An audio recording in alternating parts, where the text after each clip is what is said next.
Bienvenue à Cible Grise, le balado officiel de la chaire de recherche sur la maltraitance envers les personnes aînées. Kevin Saint-Martin, coordonnateur de la chaire, puis aujourd'hui, je suis accompagné de personne. Là, vous inquiétez pas trop, j'ai pas maltraité Mélanie jusqu'à temps qu'elle prenne la fuite de son propre balado. Elle va être de retour pour les prochains épisodes. Aujourd'hui, elle est un peu trop chargée pour se joindre à nous, mais elle va être là pour les prochaines fois. Donc, pour mon premier épisode solo, je vais vous parler des types de maltraitance en repartant des définitions qui ont été faites par le Comité québécois de terminologie sur la maltraitance envers les aînés, qui était sous la direction de la chaire. Au premier épisode, Mélanie puis moi, on a abordé le sujet brièvement des types de maltraitance quand on vous a parlé de la définition. On s'est dit que ça serait peut-être pertinent d'aller un petit peu plus en profondeur, d'aller plus dans le détail. Je vous avertis tout de suite, ça va faire beaucoup d'informations, beaucoup de définitions. Ça sera peut-être pas le plus léger des épisodes, mais on va essayer de rendre ça intéressant quand même. Au Québec, on reconnaît 7 types de maltraitance et 2 formes. Par contre, comme je vous disais au premier épisode, on définit pas la maltraitance de la même façon partout dans le monde, puis c'est pareil pour les types. Donc, il y a une structure générale qui revient d'un endroit à l'autre avec des petites différences à gauche, à droite, mais il y a quand même des similitudes. Par exemple, au Québec, on a la forme de négligence et la forme de violence. Puis les types qu'on reconnaît, ça va être la maltraitance physique, psychologique, sexuelle, matérielle et financière, ça ne compte que pour un, et organisationnelle. Puis à ça, on va ajouter l'agisme et la violation des droits. Mais ces deux-là dans un bloc un petit peu à part parce qu'il y a des différences par rapport aux autres types, mais je vais vous expliquer pourquoi plus tard. À l'international, on va inclure plutôt, on n'inclura pas généralement la maltraitance organisationnelle, ni l'agisme, ni la violation des droits comme les types. Aussi, on ne fera pas vraiment la distinction entre les deux formes. Généralement, quand on va parler d'un type, automatiquement, ça va être sous l'angle de la violence, puis on va considérer la négligence comme un type à part entière qui va regrouper toutes les manifestations de la négligence que nous, on découpe sous la forme, puis qu'on sous-divise selon les différents types.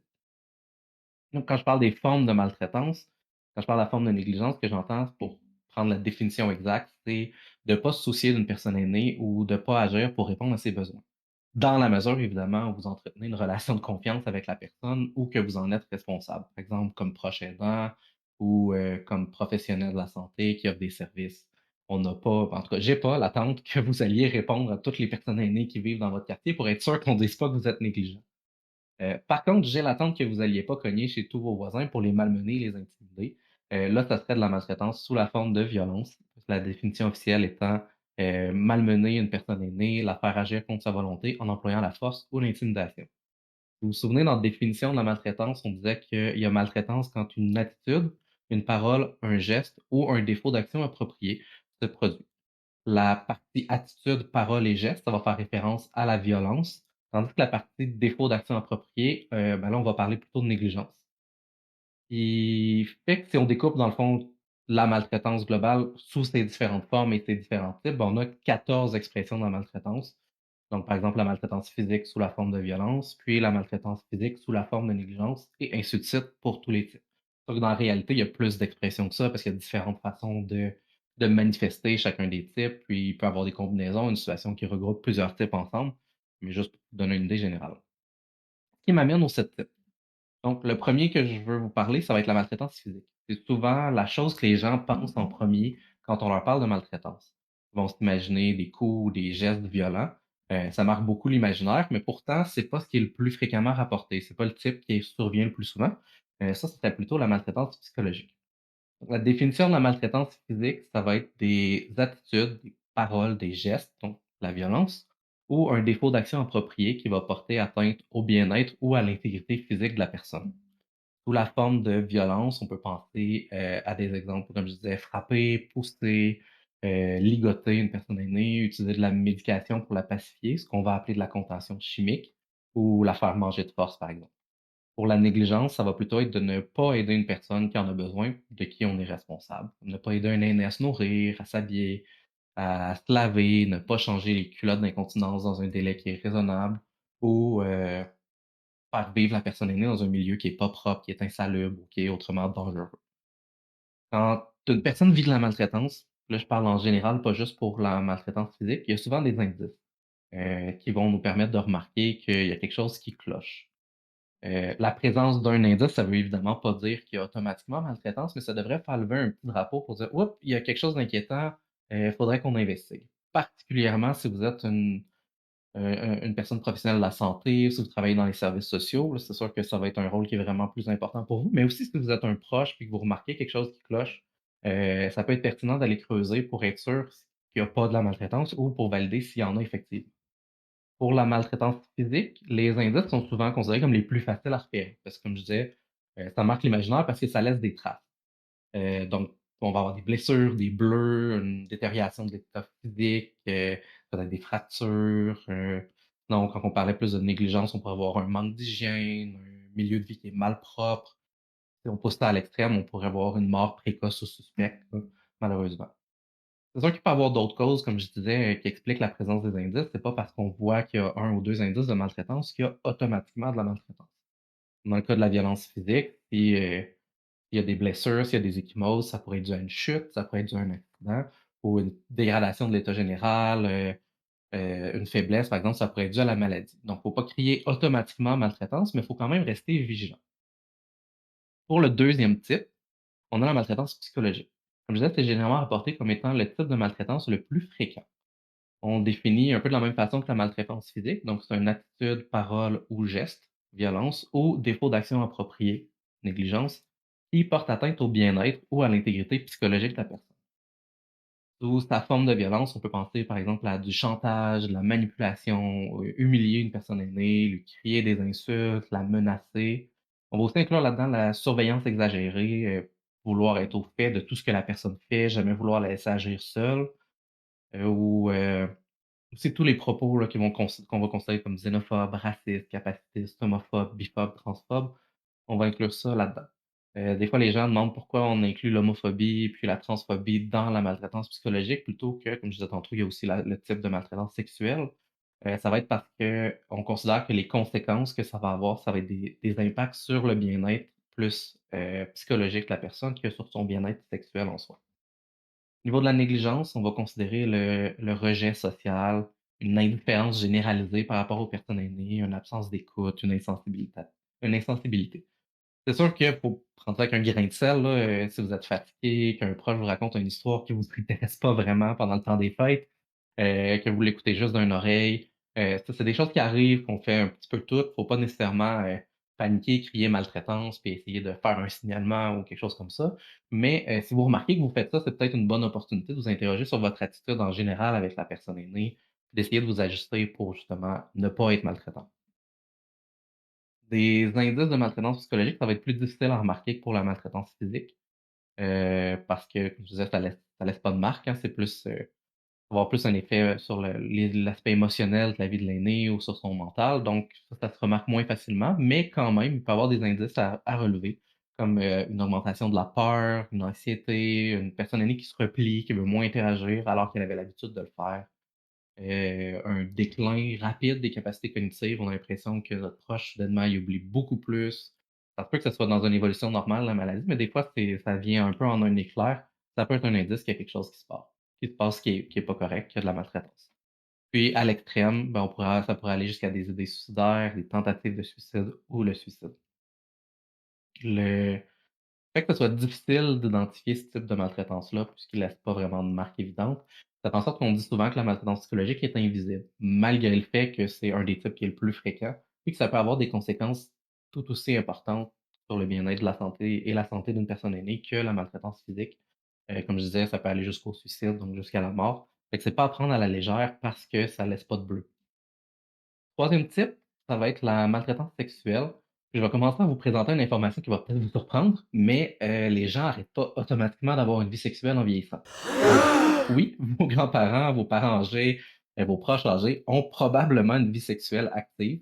Fait que je vous laisse avec cette image-là, mais c'est important à garder en tête. Pour, la définition, on va avoir une définition qui suit la formule précédente, donc encore attitude, parole ou geste, ou défaut d'action appropriée à connotation sexuelle non consentie, hein, le consentement est important. Tantôt, je vous parlais que pour la maltraitance physique, on considère peut-être d'attacher une personne aînée. Si ça se fait dans le cadre d'un jeu sexuel sain, ce sera pas de la maltraitance. Puis tout ça, ça va porter atteinte au bien-être ou à l'intégrité sexuelle de la personne. Côté violence, on va penser, aux images classiques quand il est question de violence sexuelle. Donc, on va penser à des agressions sexuelles, des attouchements. On va aussi inclure les propos, les blagues suggestives ou à caractère sexuel dans un contexte qui n'est pas approprié. Côté négligence, ben là, on va avoir, le fait de pas reconnaître, comme je donnais l'exemple au début, que ça va peut-être vous surprendre que les aînés ont une vie sexuelle active, de pas reconnaître justement que les aînés ont une sexualité, puis ont besoin et le droit de l'exprimer. Ça peut être une forme de négligence sexuelle. Donc ça peut se manifester par le fait de pas leur donner les conditions appropriées pour qu'ils puissent vivre cette sexualité-là. Je pense à une personne aînée qui serait en résidence où on interdit de fermer les portes, ça va les priver de leur intimité, puis ils n'auront pas l'opportunité peut-être d'exprimer leur sexualité de façon saine, ça serait de la négligence. Puis, je blaguais au début, mais c'est quand même vrai que la sexualité des aînés, c'est un sujet tabou.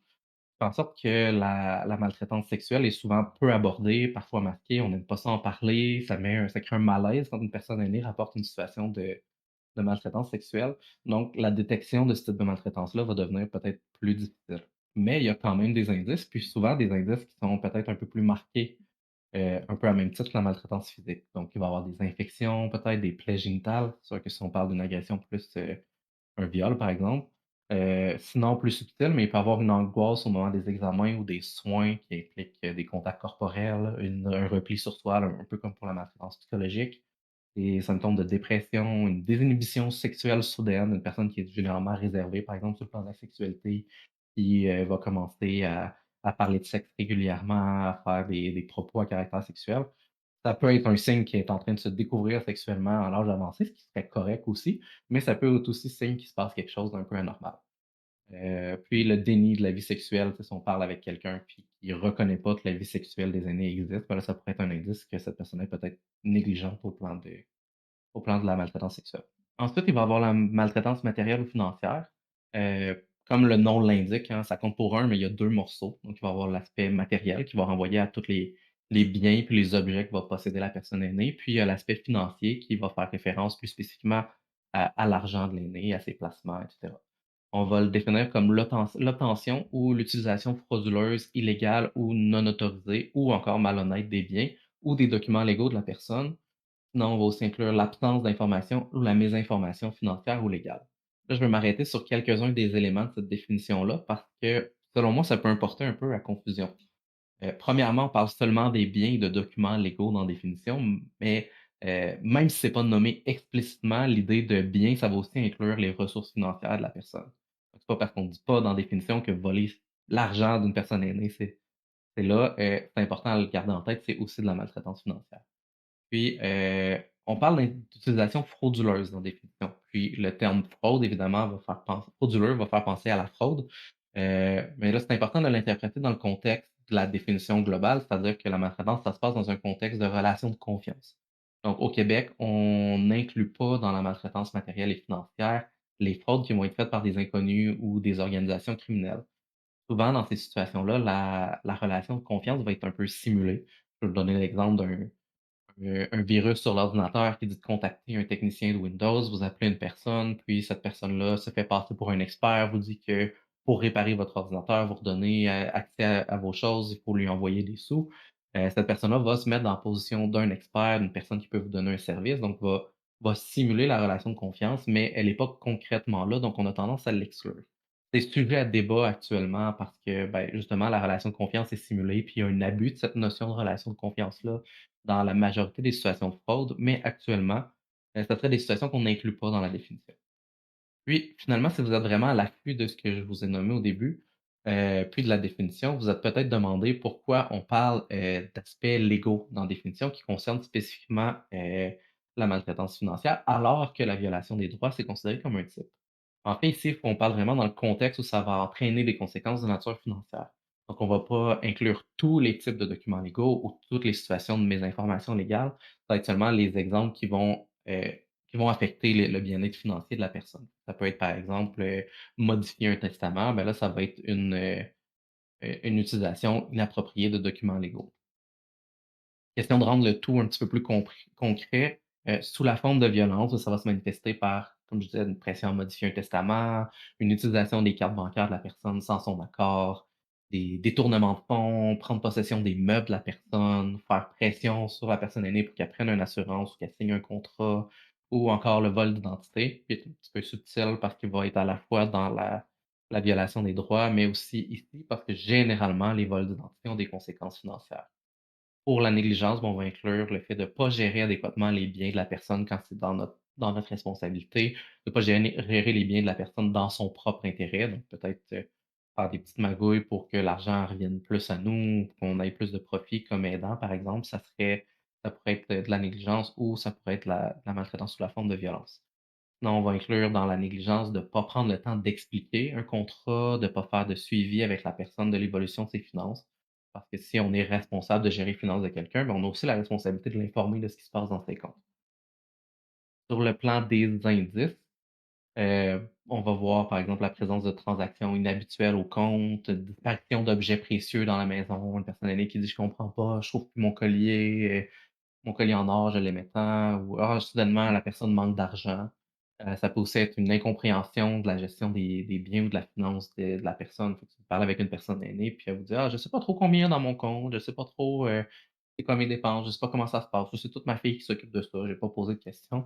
On peut peut-être se demander si cette personne-là, elle lui donne les bonnes informations, elle la tient au courant de ce qui se passe dans son compte, puis que, ben, il y a peut-être pas rien de suspect qui se passe. Donc encore là, il y a pas nécessairement maltraitance, mais ça peut lever un drapeau, puis on devrait aller vérifier. Ensuite, un autre type qui est un peu particulier, ça va être la maltraitance organisationnelle. C'est un des types que je vous disais au début qui est pas reconnu partout dans le monde. La distinction que nous, on fait au Québec avec la maltraitance organisationnelle, c'est que, ce type de maltraitance-là nous amène à faire un petit pas de recul, au sens où on va, regarder pas juste les actions des individus qui maltraitent, mais aussi les actions de l'organisme qui est derrière cet individu-là. Fait que ça peut être un commerce, un hôpital, une résidence pour aînés, une résidence publique ou privée, un organisme communautaire, qui ont des politiques ou des pratiques qui sont favorables à l'émergence de situations de maltraitance. On dit pas souvent, c'est pas l'organisation qui est directement maltraitante, mais va avoir des pratiques qui sont propices à l'émergence de maltraitance. Donc la définition, ça va être toute situation préjudiciable créée ou tolérée par les pratiques ou les procédures d'une organisation qui est responsable d'offrir des soins ou des services de tout type. Donc, comme je vous disais, ça peut autant être la crémière au coin de la rue que l'hôpital. Ça amène à se poser la question, à savoir si la maltraitance qui survient dans un milieu organisationnel, c'est de la maltraitance qui est arrivée à cause des conditions de l'organisation ou qui est survenue à cause de la personne qui représente cette organisation-là. L'exemple qu'on utilise le plus souvent, ça va être celui d'une personne qui est responsable de soins, puis qui répond pas adéquatement à une personne aînée, qui répond pas à ses besoins dans un délai raisonnable. Est-ce que c'est arrivé parce que la personne est débordée, elle a été mal formée, l'organisation engage pas suffisamment de personnel pour que les soins soient donnés adéquatement à cette personne aînée-là, malgré le fait que l'employé fait de son mieux, essaie d'être bien traitant, essaie de tout faire correctement? Ou est-ce que c'est survenu parce que l'employé s'est pas donné la peine, puis il préférait écouter un film sur Netflix plutôt qu'aller donner un bain? Donc c'est une nuance importante parce que les pistes d'intervention pour résoudre la situation vont être vraiment différentes. Si on intervient avec un individu qui est pas adéquat ou si on intervient avec un individu qui est débordé, qui est au bout du rouleau, puis qui fait de son mieux, on ne fera pas les mêmes choses. Sous la forme de violence, on va considérer les conditions ou les pratiques qui vont exclure activement les personnes aînées, qui vont les réduire à un numéro, qui vont restreindre leur accès à un service. Donc, si vous arrivez quelque part comme personne aînée, puis que vous demandez de l'aide, puis qu'on vous répond que vous êtes pas priorisé parce que vous êtes trop âgé, par exemple, ça pourrait être une forme de violence. Pour ce qui est de la négligence, ça va plutôt être une question des services qui sont mal adaptés, qui présentent pas des directives adéquates pour, la gestion de situation qui implique des personnes aînées, qui forment pas adéquatement leurs employés, qui ont des procédures administratives qui sont excessivement complexes, puis qui vont réduire les chances de succès, des personnes qui essaient d'obtenir les services. Comme indice, ça va être, comme je le disais tantôt, difficile de faire la distinction entre une situation dont la source est organisationnelle versus une situation que la source est plus individuelle. Donc, repérer les indices, ça va être un défi. On identifie quand même quelques-uns, mais encore là, c'est comme personne au quotidien, c'est peu probable là, que si vous accompagnez votre mère dans un milieu, vous soyez capable d'identifier beaucoup d'indices potentiels de maltraitance organisationnelle. Donc, on va nommer peut-être le fait qu'il y a des plaintes excessives par rapport à un organisme, qu'il y a une attente qui est pas raisonnable pour obtenir des services, que, la personne aînée a une dégradation de son état psychologique ou physique général. On peut penser à, par exemple, une résidence ou un CHSLD comme milieu de vie où la personne se dégrade rapidement. Un milieu mal entretenu ou délabré avec des présences de peut-être danger environnemental, pour rentrer dans dans un milieu qui se veut accueillant pour les personnes aînées, mais vous réalisez qu'il y a un tapis à l'entrée qui est un peu tout croche, qu'il y a un risque de trébucher, qu'il y a des fils électriques qui traversent les couloirs, et des choses comme ça là, qui peuvent indiquer qu'il y a probablement un risque d'accident qui n'a pas été pris en compte, qu'il y a quelque chose de négligent là, à ce niveau-là.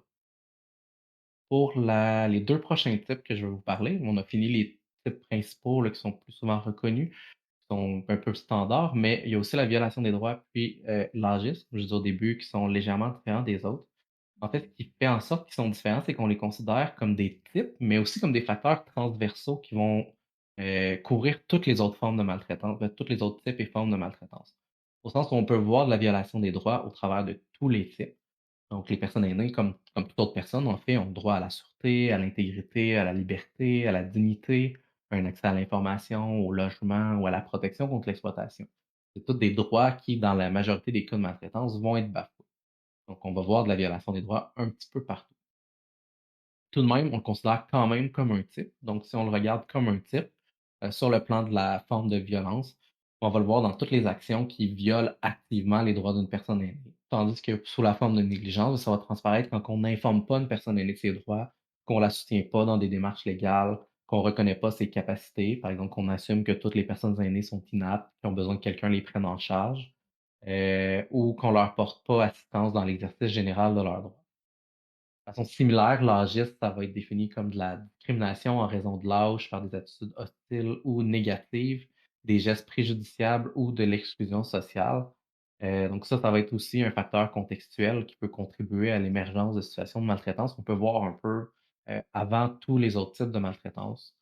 Par exemple, croire que les personnes aînées n'ont pas de sexualité, ça va être une pensée âgiste qui peut conduire à de la maltraitance sexuelle parce qu'on ne mettra pas en place les bonnes mesures pour permettre aux aînés d'avoir une vie sexuelle active et saine. Ou encore la pensée que les personnes aînées n'ont pas besoin de leur avoir monétaire, que c'est du gaspillage, que l'aîné garde son argent alors qu'il fait plus d'activité ou qu'il est moins actif, fait plus de voyages. Fait qu'on devrait peut-être prendre possession tout de suite de son héritage pendant qu'on est encore jeune pour en profiter. Des fois, c'est malheureusement un exemple qu'on entend. Ben là, ça va être une pensée, encore là, un schémagiste qui va amener peut-être à de la maltraitance financière. L'idée que les aînés perdent automatiquement des capacités cognitives, puis pour les traiter comme des enfants, ça peut mener à de la maltraitance psychologique. Penser que les ressources hospitalières ne devraient pas être dépensées sur une personne aînée parce qu'avec son âge avancé, elle va peut-être pas survivre à la procédure, on va gaspiller des ressources, cette personne-là va mourir bientôt. Ça peut conduire à de la maltraitance organisationnelle ou à de la maltraitance physique ou à toutes sortes de maltraitances. Donc, l'âgisme, ça peut être un peu partout, c'est juste que c'est un facteur qui est vraiment propice à l'émergence de maltraitance. Mais on inclut aussi, à même titre que la violation des droits, comme un type.